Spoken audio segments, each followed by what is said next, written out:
மத்தேயு எழுதிய நற்செய்தி அதிகாரம் 8 இறை வசனங்கள் 5 முதல் 17 முடிய.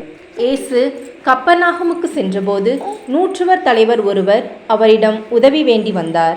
ஐயா, என் பையன் முடக்குவாதத்தால் மிகுந்த வேதனையுடன் படுத்து கிடக்கிறான் என்றார். இயேசு அவரிடம், நான் வந்து அவனை குணமாக்குவேன் என்றார். நூற்றுவர் தலைவர் மறுமொழியாக, ஐயா, நீர் என் வீட்டிற்குள் அடியெடுத்து வைக்க நான் தகுதியற்றவன். ஆனால் ஒரு வார்த்தை மட்டும் சொல்லும், என் பையன் நலமடைவான். நான் அதிகாரத்துக்கு உட்பட்டவன்.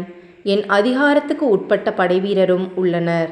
நான் அவர்களுள் ஒருவரிடம் செல்க என்றால் அவர் செல்கிறார். வேறு ஒருவரிடம் வருக என்றால் அவர் வருகிறார். என் பணியாளரை பார்த்து இதை செய்க என்றால் அவர் செய்கிறார் என்றார். இதை கேட்டு இயேசு வியந்து தம்மை பின்தொடர்ந்து வந்தவர்களை நோக்கி, உறுதியாக உங்களுக்கு சொல்கிறேன், இஸ்ரேலர் யாரிடமும் இத்தகைய நம்பிக்கையை நான் கண்டதில்லை.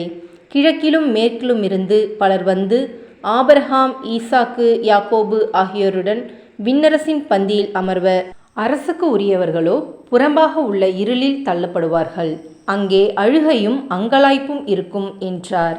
பின்னர் இயேசு நூற்றுவர் தலைவரை நோக்கி, நீர் போகலாம், நீர் நம்பிய வண்ணமே உமக்கு நிகழும் என்றார்.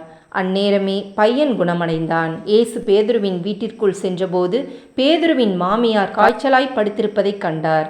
இயேசு அவரது கையை தொட்டதும் காய்ச்சல் அவரை விட்டு நீங்கிற்று. அவரும் எழுந்து இயேசுவுக்கு பணிவிடை செய்தார்.